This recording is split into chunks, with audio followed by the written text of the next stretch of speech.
Les varices, est-ce que c'est grave? Comment s'en débarrasser? On voit ça tout de suite avec mes invités.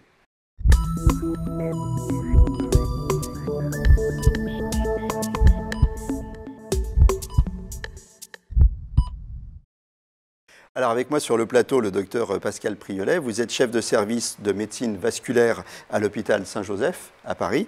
Et puis Martine Salameros, vous venez témoigner, vous avez eu des varices et vous allez nous parler de votre expérience. Alors pour commencer, on va planter le décor avec vous, docteur, avec quelques notions de base sur les varices. Alors en premier, qu'est-ce que c'est les varices ? Alors, il y a deux systèmes veineux qui ramènent le sang du pied jusqu'au cœur. Il y a ce qu'on appelle les veines profondes qui ramènent l'essentiel, 90% du sang veineux. Et en parallèle, comme des départementales qui iraient dans le même sens que l'autoroute, il y a des veines superficielles. Et il y a 4 grands systèmes de veines superficielles, 2 grandes saphènes, 2 petites saphènes, l'une qui va du pied jusque derrière le genou et l'autre qui remonte jusqu'à la racine de la cuisse. Quand est-ce qu'on a des varices? On a des varices quand le dispositif qui empêche le retour du sang de haut en bas fuit, quand il y a un reflux sur les veines superficielles, que la paroi des veines se dilate, d'où l'apparition des varices. Et les varices sont externes, les varices sont superficielles. Tout ça pour dire qu'il n'y a pas de varices internes. D'accord. Est-ce que ça peut éclater ? C'est exceptionnel. Ce n'est pas d'ailleurs les varices qui éclatent, c'est à force de dilatation, quand il y a des petites bulles noirâtres qui se forment sur la peau et qui peuvent s'éroder, et le moindre petit traumatisme qui peut faire une hémorragie. Mais c'est une hémorragie sur une veine, pas sur une artère. Ça veut dire que si on a compris qu'en appuyant dessus, en surélevant la jambe, tout s'arrêterait, tout se passe bien. Le problème, c'est quand on voit du sang gicler sur une jambe, généralement, on gigote, on s'agite, on est debout et ça saigne un peu plus. Et ça saigne un petit peu plus. Est-ce que les varices, c'est le même système c'est la même chose que les hémorroïdes finalement? Non, c'est pas le même système, c'est pas le même système anatomique. En revanche, c'est les mêmes phénomènes qui congestionnent les veines superficielles des jambes peuvent aussi congestionner les varices. C'est-à-dire que si on mange très épicé, si on boit de l'alcool, on peut avoir des signes plus importants, aussi bien au niveau des hémorroïdes qu'au niveau des varices. Voilà. Mais ce n'est pas le même système, ce n'est pas la même chose. Voilà. Bon, donc on a posé les bases du débat. Maintenant, on va se tourner vers Martine. Martine, vous avez 72 ans et vous aviez, parce que vous aviez des varices depuis longtemps. Oui, depuis très longtemps. J'ai toujours eu ça, en fait. Elles étaient visibles, mais comme je n'en souffrais pas, j'avais décidé de rien faire. Voilà. D'accord, c'est-à-dire que vous aviez quoi? Vous aviez les jambes gonflées? Non, j'avais un réseau veineux qu'on voyait très bien sur mon mollet. C'était pas très élégant, mais enfin, j'avais pas de douleur, je n'en souffrais pas. Donc vous mettiez des pantalons? Exactement. Vous aviez trouvé la parade. Je mets toujours d'ailleurs. Voilà. Alors donc, j'ai vu un phlébologue qui m'a dit qu'il fallait me faire opérer parce que ma saphène faisait à peu près 1 cm. Et il a dit qu'à ce moment-là, il fallait faire l'opération. Donc j'ai décidé de me faire opérer. J'habite Troyes et Paris, donc à Troyes, j'ai décidé de me faire opérer. Et puis, comme c'était une anesthésie générale et que j'en ai déjà eu pas mal et que je ne suis pas passionnée par les anesthésies générales, j'ai refusé l'opération. Vous êtes dégonflée. Voilà, tout à fait. Vous avez tout à fait raison. Martine est dégonflée. Voilà. Donc après, mais c'est pas tout, vous n'en êtes pas resté là. Donc après, je connaissais une phlébologue qui m'a envoyé à quelqu'un à Paris, une autre phlébologue, et celle-ci a fait le même diagnostic, qu'il fallait absolument me faire opérer, sinon j'avais des risques de phlébite, parce que ma veine était beaucoup trop grande. Donc là, on fait une petite parenthèse. La phlébite, qu'est-ce que c'est? C'est un caillot qui se forme, mais dans les veines profondes. C'est-à-dire que les varices, sauf situation très exceptionnelle, ne sont ni graves, ni dangereuses, ni urgentes. Et la phlébite, par contre? Et la phlébite, c'est un autre organe, la veine profonde. Et pourquoi les varices peuvent entraîner des risques de phlébite? Parce que là, on a fait le lien. Les varices n'entraînent pas, dans l'immense majorité des cas, de risque de phlébite. On est sur 2 sujets différents. La majorité des personnes qui a une phlébite n'a pas de varices, et la majorité des personnes qui ont des varices n'ont jamais de phlébite. Donc on est sur 2 sujets complètement différents. Et c'est vrai que pendant longtemps, il y a eu un discours qui consistait à dire qu'il fallait traiter les jambes lourdes pour ne pas avoir de varices et traiter les varices pour ne pas avoir de phlébite, comme s'il y avait une filiation de la jambe lourde à la varice à la phlébite, et qui n'existe pas. Enfin bref, on vous a dit que ça existait, on m'a dit qu'il y avait un risque, donc j'ai dit on ne va pas prendre le risque. Et donc là, on m'a proposé une opération par radiofréquence, et j'ai trouvé que c'était très bien, puisqu'on ne m'endormait pas. On me shootait simplement, voilà. Alors le terme shooter, je ne sais pas si c'est très... Une anesthésie locale, on va dire. Non, oui, une anesthésie locale, bien sûr, mais moi personnellement, shooter je en termes médical, c'est ça, c'est anesthésie locale. C'est relaxer, c'est Oui, faire que vous êtes toujours consciente, mais un petit peu déconnectée de Voilà, ce qui se tout passe. à fait. Et donc là, c'est génial parce que vous êtes rentré à l'hôpital à 7h du matin, à 11h, vous êtes sorti sans varices. Sans plus rien, avec une jambe bandée, mais alors bien bandée, du bas en haut. J'ai gardé 8 jours le bandage. D'accord. Et au bout de 8 jours, on m'a déballé. Et là, apparemment, ma jambe était très bien. Il y avait juste quelques petits points et des bleus. Pas de douleur, rien du tout? Non, je n'ai jamais souffert. Ok. Bon, bah, c'est super ça. Et si vous aviez connu cette technique plus tôt, vous seriez fait opérer plus tôt? Oh, certainement, oui. Hein? Oui, parce que je redoutais simplement l'anesthésie générale. Vous êtes fait opérer une jambe, vous aviez des varices simplement à une jambe? Alors, j'avais des varices aux 2 jambes, mais la première, on l'a sclérosée sans aucun problème, et la deuxième était beaucoup trop grosse pour la scléroser. D'accord. Alors, docteur Pascal Priolet, pourquoi il faut opérer? C'est une question de... C'est quoi les indications? C'est une question esthétique? C'est plutôt de... Pourquoi il faut douleur? Pourquoi on décide de se débarrasser de ces varices?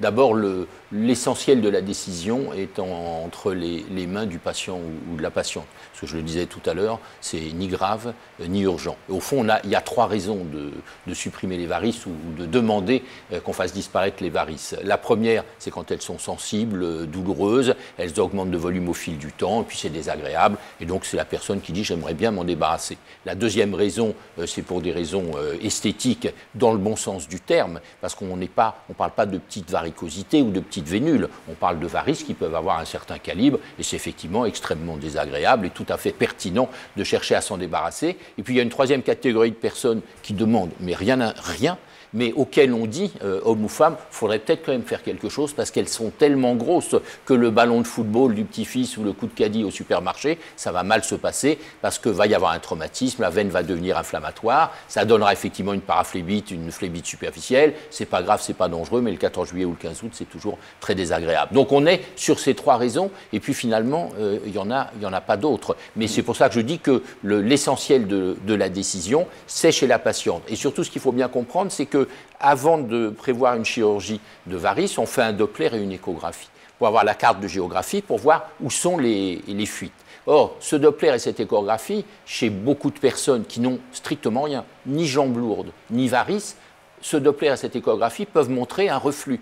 Le fait d'avoir un reflux sur un échodoppler n'est pas une raison d'aller se faire opérer de quoi que ce soit. En termes de varices, il faut qu'il se passe quelque chose, qu'on voit quelque chose, qu'on souffre de quelque chose. L'échodoppler est un examen essentiel avant la chirurgie, mais ce n'est pas le résultat de l'échodoppler qui va décider s'il faut opérer ou pas opérer. Donc ça, c'est très important. C'est vraiment ce que demande la personne qui a le problème.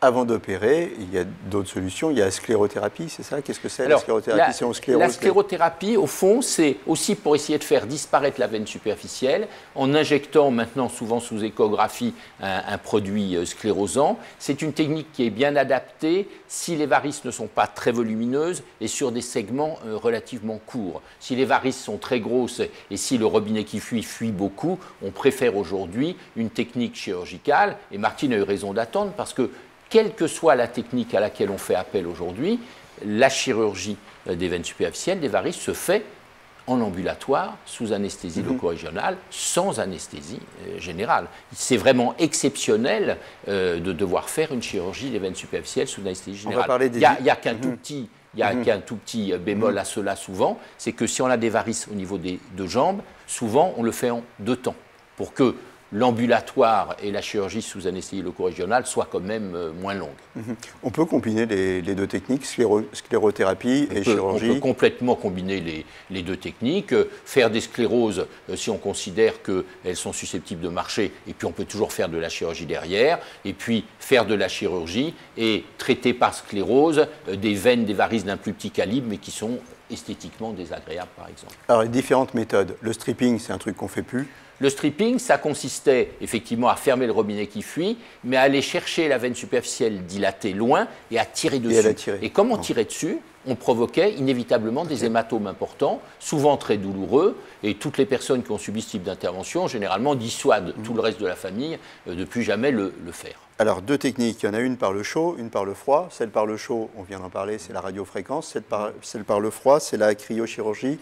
Là, le traitement, en fait, le principe est strictement le même. Dans tous les cas, il faut fermer le robinet qui fuit et faire disparaître les veines dilatées. Et là, on a le choix entre effectivement la cryochirurgie, mais on utilise plus souvent des sondes thermiques, ou le laser, ou la chirurgie conventionnelle, qui consiste en fait à faire ce qu'on appelle des phlévectomies, c'est-à-dire petit segment par petit segment, avec des micro-incisions, on retire la veine dilatée. Ce qui fait qu'à la fin, on n'a plus les varices et on n'a pas non plus une grande cicatrice. Alors pourquoi l'un, pourquoi l'autre? Il peut y avoir des préférences des patients, des préférences des opérateurs, mais on va dire que schématiquement, la chirurgie conventionnelle, c'est-à-dire je ferme le robinet et je retire les varices chirurgicalement, est mieux adaptée quand elles sont très volumineuses. Quand elles sont moins volumineuses, assez rectilignes, on peut utiliser toutes les autres techniques. Les patients à risque, il y en a, c'est héréditaire les varices? Il y a un gros facteur héréditaire pour avoir ou ne pas avoir de varices, mais ce n'est pas une hérédité non plus formelle. C'est-à-dire qu'on peut avoir deux parents qui ont des varices et ne pas en avoir. Les femmes enceintes? La grossesse augmente la pression dans le système veineux superficiel, mais souvent, en fait, fait déraper une situation préexistante. C'est-à-dire ne crée pas de toute pièce. Cela dit, si on a un conseil à donner aux femmes enceintes, à la fois pour des raisons de confort et pour des raisons d'ailleurs esthétiques, pour pas qu'il apparaisse des petits vaisseaux, c'est que porter des bas de contention pendant la grossesse, c'est vraiment une très très bonne idée. C'est une bonne indication. Les gens qui travaillent en station debout. Et les gens qui travaillent en station debout sont exposés à avoir un peu plus de pression dans leurs veines, mais sont surtout exposés en fait à avoir mal aux jambes.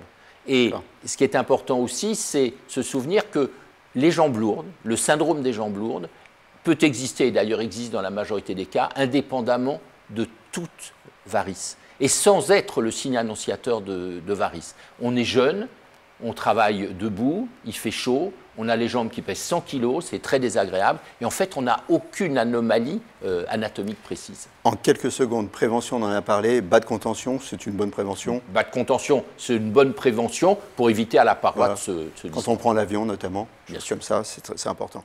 Alors Martine, vous, maintenant que vous avez des jambes de star, là, vous faites attention quand vous allez à la plage, au soleil, tout ça? Est-ce qu'il faut... Je ne vais pas à la plage. Vous n'allez pas à la plage. Et je ne vais pas au soleil non plus. Est-ce qu'il faut faire attention au soleil en quelques secondes? Il ne faut pas que ça soit la double peine. Et on ne va pas avoir à la fois la chirurgie et puis les contraintes derrière. Donc, en dehors des cicatrices qu'il faut éviter de trop exposer, et ensuite, ce sont les recommandations habituelles de tout le monde, c'est-à-dire d'avoir des écrans. Mais bien sûr qu'on peut aller à la plage après s'être fait opérer les varices. Voilà, eh bien, écoutez, je pense qu'on a fait à peu près le tour. Martine, merci d'être venue témoigner. Docteur Priolet, merci d'être venu sur le plateau. À très bientôt pour un nouveau numéro. Et d'ici là, portez-vous bien.